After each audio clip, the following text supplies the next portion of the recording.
Chào mừng mọi người quay lại với kênh của mình là Nhị Quang. Video ngày hôm nay mình sẽ hướng dẫn mọi người xây dựng một cái cây hành vi cho nhân vật để có thể thao tác nhiều hành vi cùng một lúc và xử lý các hành vi một cách đơn giản. Thì cái hình thức cây hành vi của mình sẽ như thế này. Thì đầu tiên mình sẽ tạo các hành vi thành các file riêng lẻ để cho mình dễ xử lý. Và sau đó mình sẽ dùng một cái hàm max để kiểm tra cái hành vi hiện tại của nhân vật. Nếu nó là hành vi nào thì nó sẽ chạy cái hành vi đó ở bên trên đây. Và cuối cùng kiểm tra nếu cái hành vi đó đã chạy hoàn thành thì nó sẽ đặt trạng thái hành vi lại là trạng thái nghỉ. Thì mình sẽ đi vào các file. Ví dụ như cái hành vi nghỉ ngơi này đơn giản, nó chỉ chạy cái animation nghỉ ngơi này thôi. Tiếp là hành vi move. Thì hành vi di chuyển, khi nhân vật di chuyển hoàn thành thì nó sẽ trả về giá trị true. Thì như trên đây là khi nó trả về giá trị true thì nhân vật sẽ chuyển thành idle. Và mình sẽ set khi mà mình điều khiển nhân vật di chuyển thì mình cũng set cái current action nó là move luôn, và nó sẽ chạy cái animation run đấy. Nên mà khi nó chạy xong thì mình chỉ cần set true là nó sẽ trả về cái idle. Kế tiếp là hành vi nhặt vật phẩm. Thì mình đem cái code nhặt vật phẩm ở bên character controller lúc trước đem qua đây, và khi mà nhân vật nhặt vật phẩm xong thì mình cũng trả nó là true, trả nó về true là khi nhặt vật phẩm xong nó sẽ về trạng thái nghỉ. Cuối cùng là khai thác. Thì khi mà chạy code khai thác thì khi mà nó không trả về giá trị true thì nhân vật sẽ tiếp tục khai thác đấy, đơn giản vậy thôi. Rồi mình sẽ chạy thử game cho các bạn xem.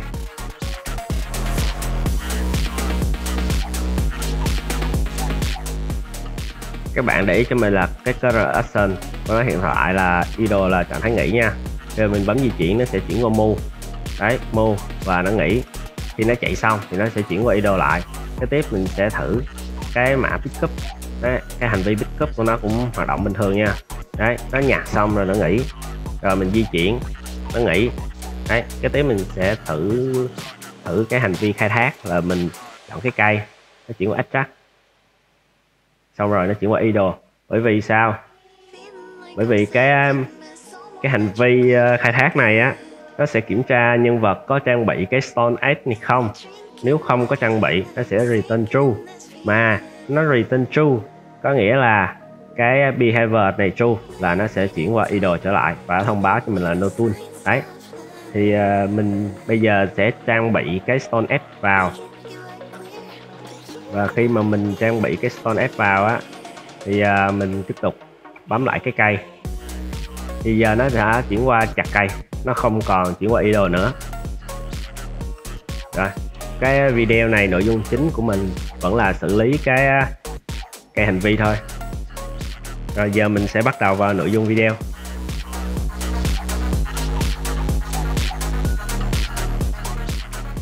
Đầu tiên mình sẽ tạo một file quản lý hành vi.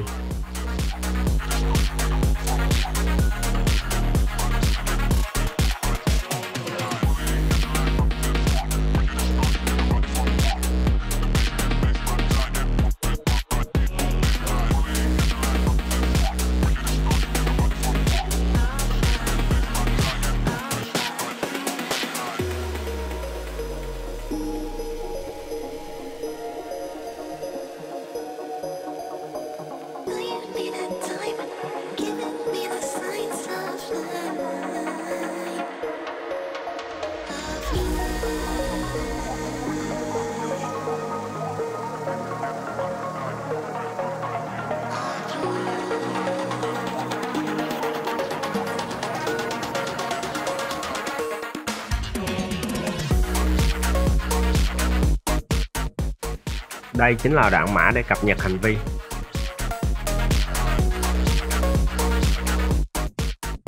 Còn đoạn mã này có nghĩa là nếu hành vi đã thực hiện thành công thì nó sẽ chuyển về hành vi idle.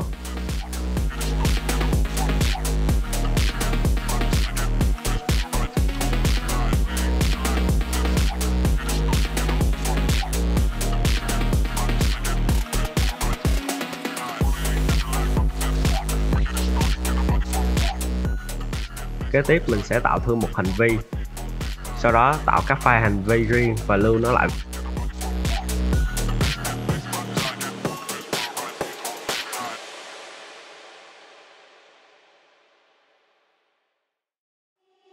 Feeling like I'm second best, someone that you could forget. Got me drinking that healing, sinking in this feeling. Phần mã cho hành vi nó chỉ đơn giản như thế này thôi. Nếu hành vi đã chạy xong thì nó sẽ trả về giá trị true.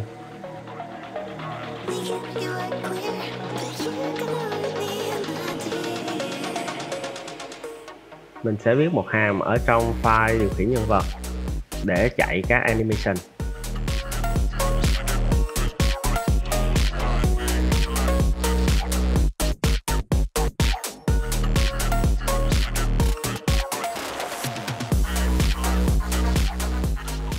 Giờ nếu nhân vật ở trạng thái idle thì mình sẽ chạy cái hành vi đứng yên của nó. Kế tiếp mình sẽ khai báo một biến để lưu trữ cái cây hành vi và đem nó vào trong mã.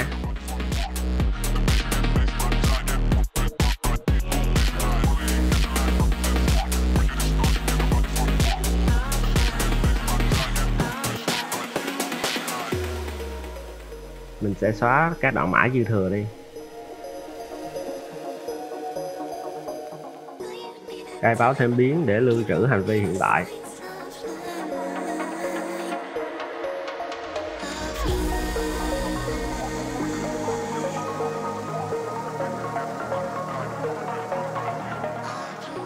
Khi mà mình đã tạo xong cái file hành vi thì mình sẽ gắn nó vào trong cái quản lý hành vi để nó xử lý.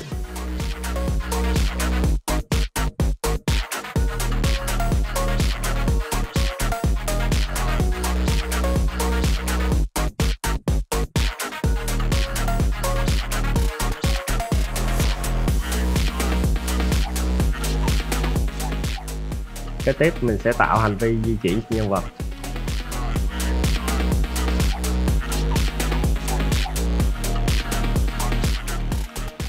Hành vi di chuyển này mình chỉ cần kiểm tra nếu mà nhân vật di chuyển xong thì nó sẽ trả về giá trị true. Thì cái quản lý hành vi nó sẽ tự động chuyển đổi qua thành hành vi idle.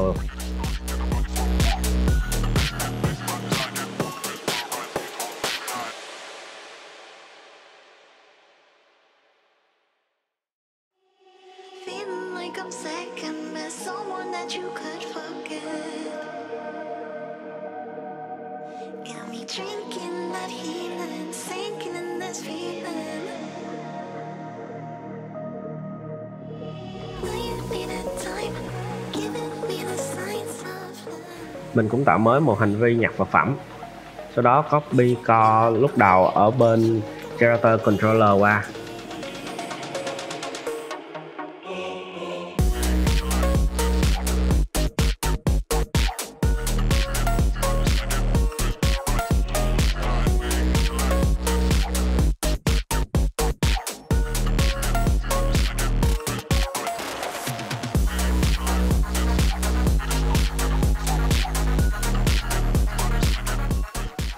Như các bạn thấy thì cái file quản lý hành vi này rất đơn giản. Thì đầu tiên các bạn tạo cho mình một file hành vi, sau đó các bạn khai báo file đó, sau đó kiểm tra nếu cái hành vi hiện tại thì nó sẽ chạy cái file đó.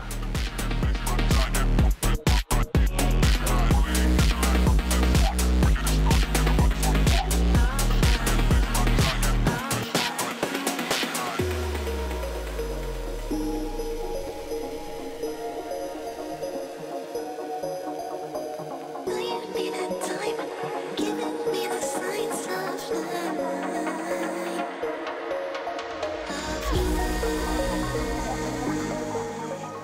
Đoạn này mình sẽ xử lý lại phương thức hoạt động của phím Control để cho nó chính xác hơn.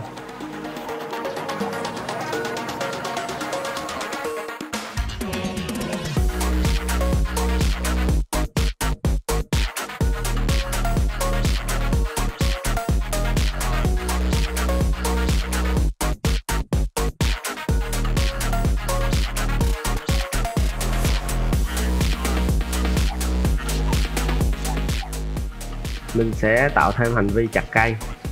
Nên giờ mấy cái cây mình sẽ thêm nó một cái group tên là Resource để mình có thể dùng ray camera để kiểm tra Resource.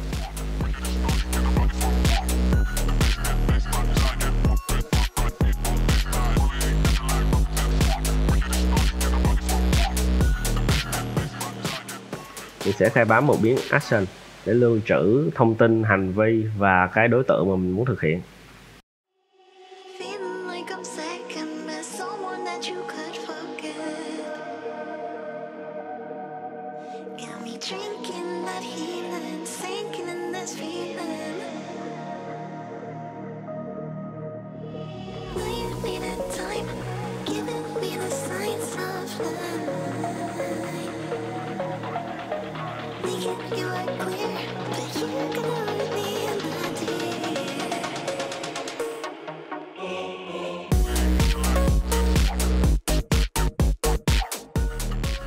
Mình cũng sẽ sửa lại cái biến ở bên character controller.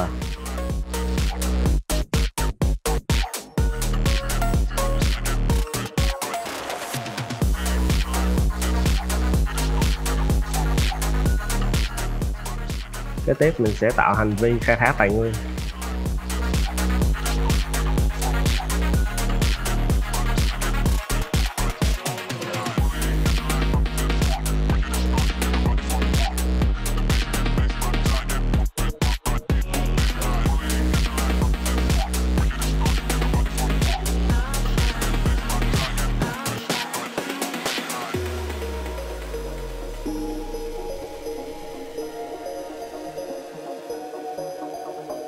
Will you need a time, giving me the signs of life.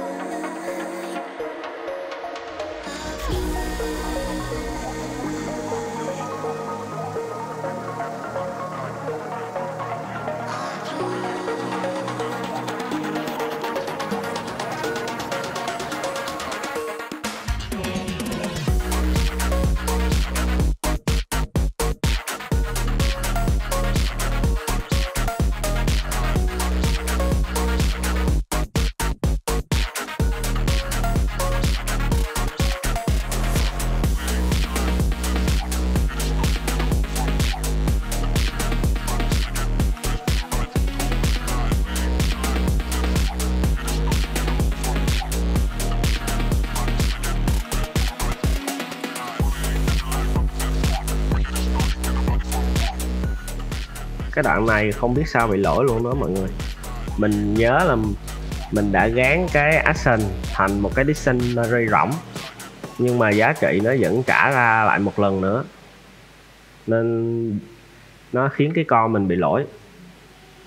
Mình đành phải thêm cái điều kiện check control để khi mà mình đè control nó mới nhận tín hiệu. Got me drinking that healing, sinking in this feeling.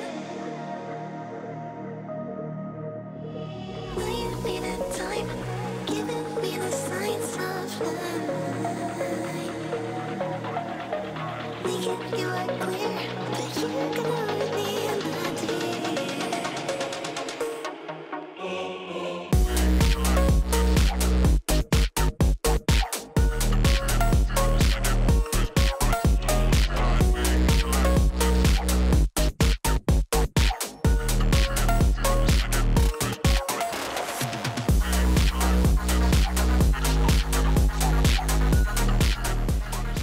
Mình sẽ viết mã để chỉ cập nhật mấy cái cây sang collision 2 khi mà mình bấm giữ phím control thôi.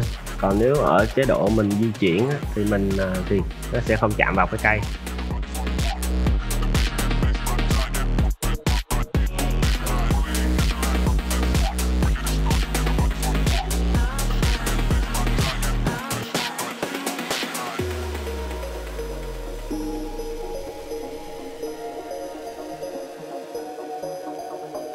Will you need a time, giving me the signs of life.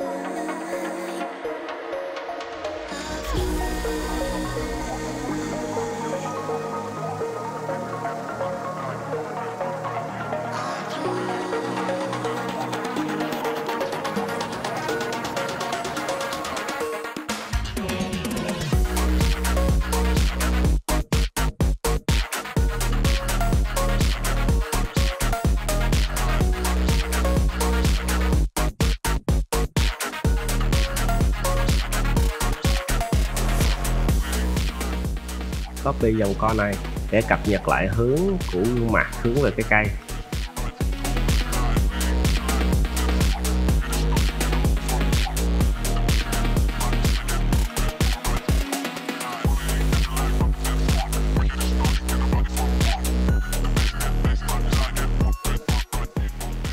Kế đó mình sẽ viết thêm mã để kiểm tra khi nào mà nhân vật cầm rìu thì nó mới có thể chặt cây.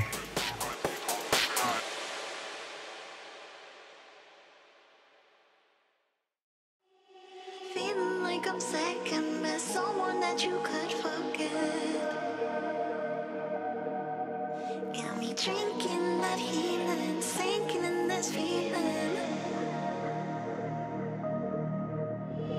Will you need a time, giving me the signs of life? Making you are clear, but you're gonna leave me in the deep.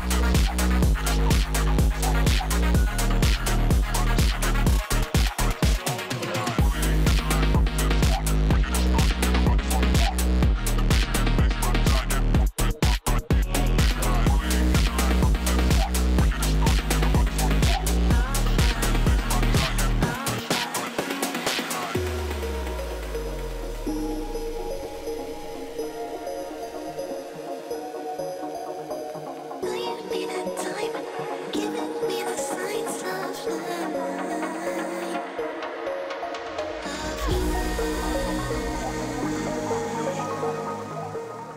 Vậy là đã xong nội dung của video lần này. Hẹn gặp lại các bạn vào các video lần sau. Bye.